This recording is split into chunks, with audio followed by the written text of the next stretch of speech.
Nah, sebenarnya kenapa ke Anet, karena lagunya sih aku kebayang ini, dari awal bikin udah pasti nih Anet.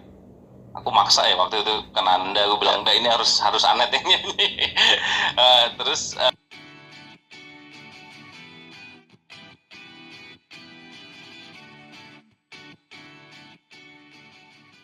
prosesnya lumayan panjang ya. Dari aransemen juga sempat dibongkar-bongkar sedikit, dan akhirnya kalau Anetnya take vokalnya malah cepet banget sebenarnya, tapi akhirnya disesuaikan untuk merilis album ini karena sebentar lagi Anet akan merilis album. Jadi itu bocorannya ya, karena Kalau ini bahkan diomongin kan. takutnya salah brief ya. Takutnya belum boleh di announce. Oh gitu, jadi bisa dibilang ini melengkapi untuk ya quote unquote roadnya Anet menuju nanti albumnya Iya, Anet betul ya. sekali. Dan nanti berarti album perdana Anet ya. Sebenarnya sih udah ada sempet album sebelumnya, tapi ini album solo pertama di sini sekarang ini pertama. Oke, tadi Pak Ade apa kabar? Belum tanya Anet apa kabar? Baik. Oke, Anet gimana nih? Kamu kan pendatang baru 16 tahun, you're so young and talented. Ya kan, terus diajak sama Ade Govinda yang sudah lebih berpengalaman. Bener Luar biasa. kan, Ade? Ya, let's say senior gitu ya. Kamu sempet kayak masuk salah satu wishlist nggak? Gue emang one day pengen diproduce atau collab bareng sama Ade Govinda. Sebelum kamu tahu akhirnya tawaran itu benar ada datang terjadi. Aku tuh udah ngefans banget sama Mas Ade. Amin. Maksudnya karya-karyanya keren-keren banget gitu kan. Pertama kali aku ketemu Mas Ade juga, wah Mas Ade tanpa batas waktu gitu, keren banget. Pokoknya nggak nyangka aja sih Kak, nggak nyangka banget bisa satu project bareng Mas Ade gitu. Jadi memang akhirnya kesampaian lah dari Anet juga ya. Kesampaian. Yang udah mengidolakan Ade TBW ya. Kemudian sama aku nih di MBL ya.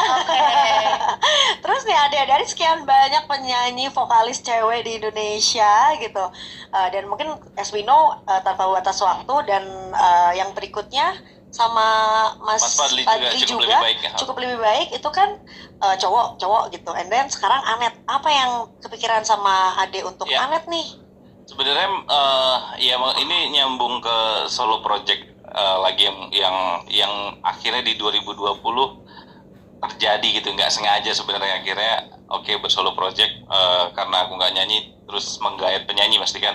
Nah, sebenarnya kenapa ke Anet, karena lagunya sih aku kebayang ini, dari awal bikin udah pasti nih Anet. Aku maksa ya waktu itu ke Nanda, aku bilang enggak, ini harus Anet yang nyanyi. Terus terlebih aku ngelihat Anet tuh salah satu, ini bener, ini penyanyi istimewa, ini bisa nyanyi, bisa bikin lagu. Itu tidak semua penyanyi Indonesia bisa begitu. Kalau di luar rata-rata memang singer songwriter ya, tapi kalau di Indonesia kan enggak. Nah, jadi selain kualitas vokalnya, dan aku yakin banget bisa menjadi menjadi ballad yang berkelas aja sih. Oke, jadi memang Ade itu punya kemampuan itu ya guys ya. Sebelum dia bikin lagunya tuh dia udah kebayang siapa yang akan deliver lagu ini gitu, termasuk ke Mas Fadly gitu. Yeah. Jadi pada saat bikin Masih Belum Lupa udah kebayangnya dari awal Anet nih, harus Anet. Dan Ade kan ngoyo ya, dikejar sampai dapat. Ya Nanda ya, gitu. Maunya Mas Fadly kejar, maunya Anet kejar Anet ya. Oke, tapi ini udah dibikin dari sekitaran tahun lalu ya, udah dipersiapkan. 2020 sebenarnya kalau bikin lagunya. Oke. Pertengahan, terus ya akhirnya approaching ke Anet segala macam. Ya mungkin dimulai 2021 sih sebenarnya. Akhirnya ketemu Raffi. Jadi project ini adalah My Music, Rans Music, juga SMN juga. Pokoknya kita berkolaborasi di project Masih Belum Lupa ini. Oh, bersama Universal Malaysia juga. Oke, jadi banyak begitu. kolaborasi yang terlibat di Ya. sini ya. Oke, kemudian kita akan mulai langsung menuju ke apa sih sebetulnya yang pengen di-deliver dari lagu Masih Belum Lupa ini. Di sini jadi di press release-nya nanti teman-teman terima juga ya. Tulisannya adalah lagu ciptaan Ade Govinda yang ditulis berdasarkan pengalaman hidup nyata tentang perasaan yang masih sangat sulit dilupakan. Apakah Dear Diary Ini itu gak bikinan ini cukup kali. ya Ade Govinda ya?